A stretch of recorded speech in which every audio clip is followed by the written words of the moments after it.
Welcome to the Delmarva Almanac and the summer edition of Arts and Times, Delmarva's quarterly arts magazine and community calendar. Up and down the Atlantic beaches of the Delmarva Peninsula, you can see beachcombers with their metal detectors searching for bits and pieces of fortunes that were lost long ago. They have heard legends of shipwrecks and pirates who may have buried their treasures here. Not all the tales are true, but they have filled the imaginations of storytellers for centuries. Not long after the European invasion of North America, seafaring scoundrels began plaguing ships in the region.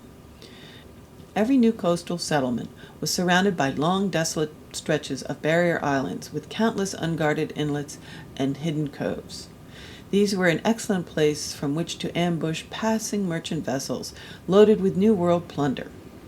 Quite a few of the colonists had been brought here as indentured labor after convictions for all manner of criminal behavior. With little government oversight, the Atlantic seaboard became the perfect environment for piracy to flourish. Lewis, Delaware was a hotbed of pirate activity for almost 100 years. In 1672, pirates raided the town so often the price of liquor was raised to offset the losses. In 1698, Canute, a French pirate with 50 crewmen, captured a Philadelphia sloop near Cape May, sailed it to Lewis, and picked the town clean of anything they could carry, including the clothes in the cupboards. Lewis was an ideal place for pirates to hijack the pilot boats that were used to guide larger ships through the shoals of the lower Delaware Bay towards Philadelphia, and then relieve them of their riches and slaves. This trick was also popular near Cape Charles on the southern end of the peninsula. You didn't need a large ship to be a pirate on Delmarva. A few well-placed lanterns along the beaches were enough to put ships off course in foul weather, causing them to run aground and fall prey to thugs waiting on shore to rob them.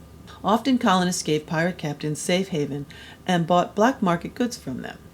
A few residents, again in Lewis, were charged twice with aiding the notorious Captain William Kidd. They had bragged of seeing 30 tons of gold in his cargo hold. They got off with a warning to behave themselves, but Kidd was tried and hung for his crimes in London. Before he went to the gallows, he tried to bargain for his life, promising to reveal the location of his treasure, which he supposedly buried near Cape Henlopen. Not one lump of his golden cash has ever been found. Some think that Kidd's hummock near Dover, Delaware, was named for him. Another town not too far away, Blackbeard, is said to be a variation on the alias of the notorious pirate captain Edward Teach, Blackbeard. He commanded his own small navy of ships dedicated to separating people from their money. He is usually associated with the Outer Banks of North Carolina because that is where he was finally caught and executed.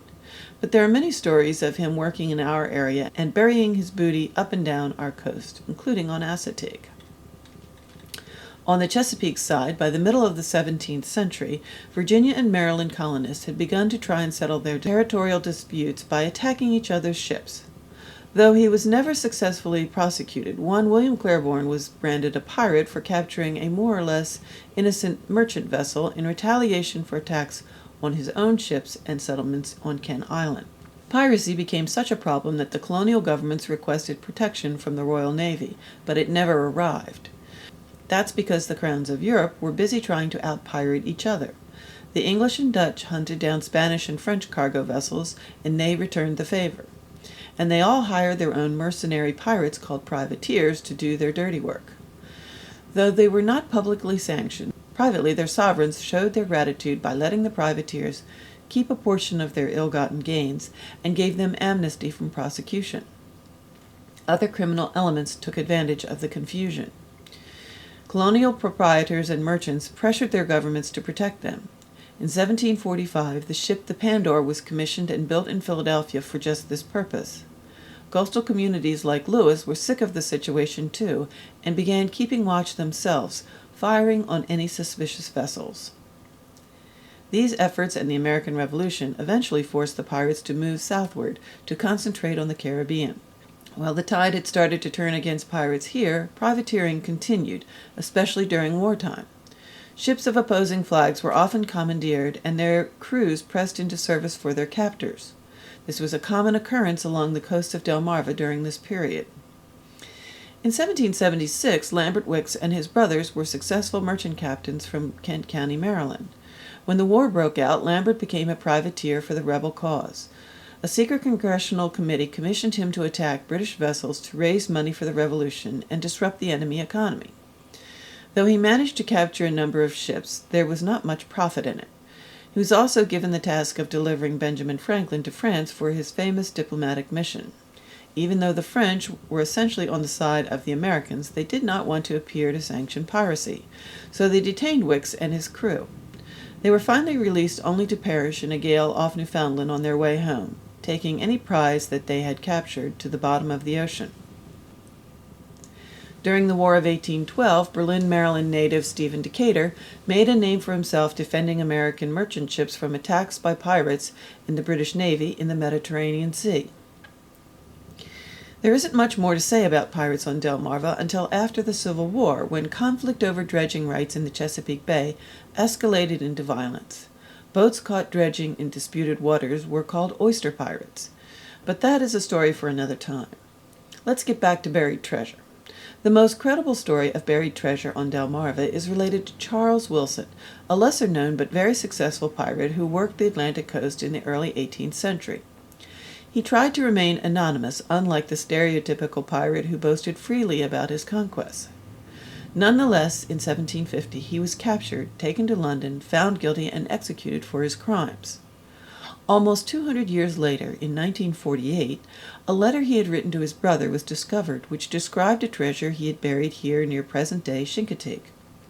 The letter was authenticated as having been written by Wilson, and then published in newspapers around the world, bringing all sorts of treasure hunters to the eastern shore of Virginia. Wilson did indeed work in this area, but was this letter actually a ruse by Wilson to bargain for his life the way Captain Kidd did? Since then, several new inlets have formed in the area generally thought to be where Wilson hid his plunder.